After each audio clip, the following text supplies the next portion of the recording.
The emergency department had survived disasters before, but nothing compared to the convoy that screamed through the military hospital gates before sunrise. Sirens echoed across the concrete walls as armored vehicles stopped outside the trauma entrance. Medics rushed out carrying a wounded man whose uniform bore no name, only classified insignia. Blood soaked the stretcher while heavily armed Navy SEAL operators surrounded him, scanning every hallway with silent intensity. Every second mattered, yet nobody knew who the patient really was or what had happened beyond the border. Standing near the supply cabinet was the newest nurse in the hospital, Emily Carter. She had arrived only 3 days earlier.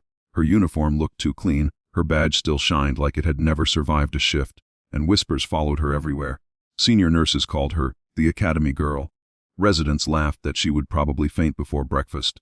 One doctor glanced at her and muttered, "Stay out of the way. This isn't nursing school anymore." Emily lowered her eyes and quietly stepped aside, saying nothing. Inside the trauma room, chaos exploded. The wounded operator drifted in and out of consciousness, speaking rapidly in a language nobody recognized. Every sentence sounded urgent. His heartbeat climbed while he desperately grabbed the sleeve of the nearest medic, repeating the same unfamiliar words. The attending physician frowned. "Find an interpreter, now." Within minutes, one interpreter after another appeared through secure military connections. Arabic, Russian, Turkish, Persian, Kurdish, French, German. None of them understood him. Every failed attempt increased the panic inside the room. A Navy commander slammed his fist against the wall. 12 interpreters, and nobody knows what he's saying. He's trying to tell us something. The patient's oxygen levels suddenly dropped. Emily listened carefully from the corner. The sounds felt strangely familiar. She hesitated. A surgeon noticed her watching and snapped, "If you're not helping, leave." Emily took a slow breath. I think I understand him." The room fell silent. Several doctors stared before laughing. "You," one resident scoffed. "We've already called the best military interpreters in the country." Emily swallowed. "It's not one language." "What?" "He's switching between several dialects because of shock." Nobody answered. The commander narrowed his eyes. "Can you prove it?" Emily stepped closer to the patient. She gently placed her hand near his shoulder, speaking softly in the first language. His terrified breathing immediately slowed. Then she answered him in another language. His eyes suddenly opened wide. The room froze. He whispered something longer. Without hesitation, Emily responded in a third language. One by one, she continued shifting naturally between different languages as though each had been her mother tongue. Every CL operator exchanged stunned glances. The commander whispered, "How many languages does she know?" Nobody had an answer. The wounded operator gripped Emily's wrist with surprising strength. His voice trembled. "They're coming, not after me, after the witness." Emily's expression changed instantly. She translated every word. "The convoy was a diversion. The real target is already inside this hospital." Silence crashed over the trauma bay. Every armed SEAL reached for their weapons at the exact same moment. Somewhere down the hallway, an elevator bell chimed. The elevator doors slid open with a quiet chime that somehow sounded louder than every siren outside. A man in a maintenance uniform pushed a supply cart into the hallway, keeping his head down. Nothing about him seemed unusual until the wounded SEAL heard the wheels rolling across the floor. His eyes widened with terror. He struggled against the straps and shouted another warning in a language only Emily understood. "He says that's not a maintenance worker." Emily translated instantly. "He's carrying a concealed weapon beneath the cart." The commander reacted without hesitation. "Lock this floor down." Before anyone could move, the disguised intruder threw the cart aside and reached for a compact rifle. The hallway erupted into panic. Nurses pulled patients into nearby rooms while doctors dove behind equipment. 2 SEAL operators tackled the gunman before he fired a second shot, but another explosion echoed from the hospital entrance. It was a distraction. More attackers had slipped inside. Emily refused to run. Instead, she grabbed emergency supplies and helped shield terrified civilians trapped in the corridor. One frightened child cried in Spanish, separated from his injured father. Emily knelt beside him and spoke gently in flawless Spanish. His breathing slowed. Moments later, an elderly woman shouted in Ukrainian, unable to understand evacuation orders. Emily immediately switched languages, guiding her toward safety without missing a step. A young refugee patient suddenly began yelling in Pashto after hearing the gunfire. Everyone thought he was panicking until Emily listened carefully. He saw another armed man near the pediatric wing, she warned. The commander stared at her in disbelief. "How are you doing this?"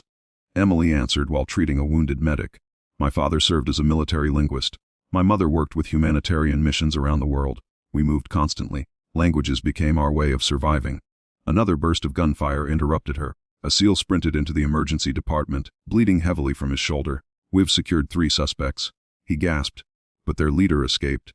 The wounded operator on the stretcher suddenly grabbed Emily's sleeve again. "He remembers something else," she said after listening carefully. The leader isn't here to kill anyone. What does he want? The commander demanded. Emily's face turned pale. He's searching for a young woman under witness protection. The commander froze. Only 5 people inside the hospital knew that witness even existed.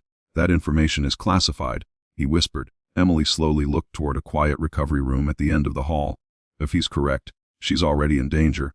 Without waiting for orders, the commander led 2 SEALs toward the room. They arrived seconds before the assassin forced the door open. A fierce struggle exploded inside the small room. Medical equipment crashed across the floor while terrified patients screamed from nearby beds. The attacker nearly escaped through a stairwell until Emily shouted a warning in his native language.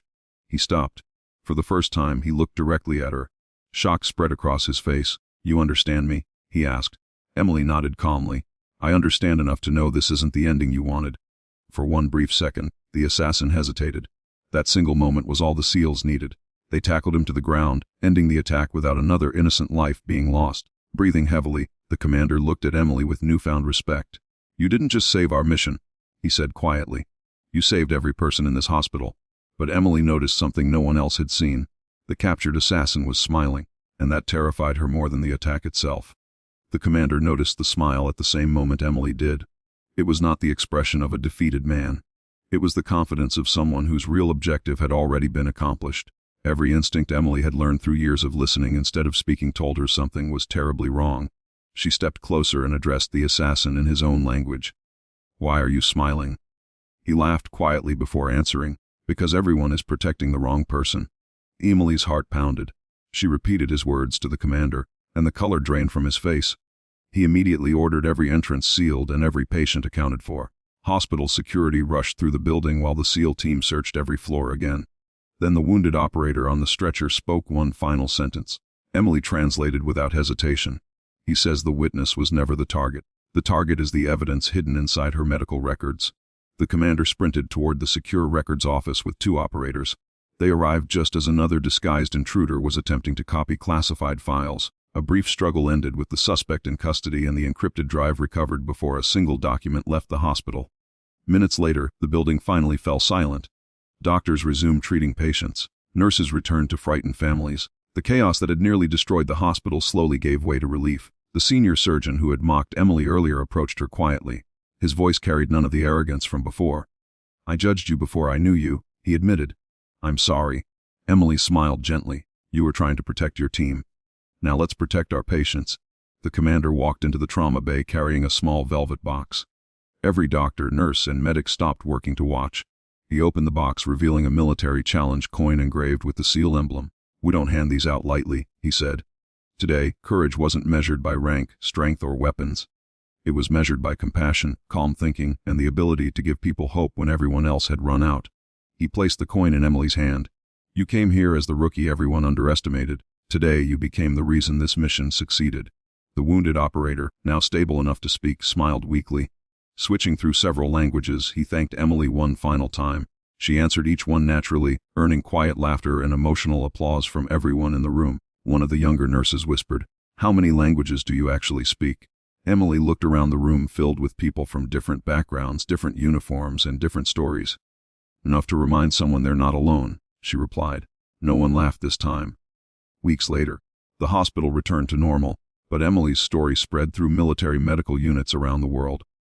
Not because she spoke 8 languages, but because she listened when everyone else had stopped trying. Her courage proved that the greatest heroes are often the quietest people in the room, waiting for the moment when kindness becomes the strongest weapon of all. And if this story reminded you that true strength comes from humility, compassion, and never underestimating another person, be sure to subscribe for more unforgettable stories where ordinary people rise to meet extraordinary moments. Until next time, remember that one voice, spoken with courage and understanding, can change the fate of countless lives forever.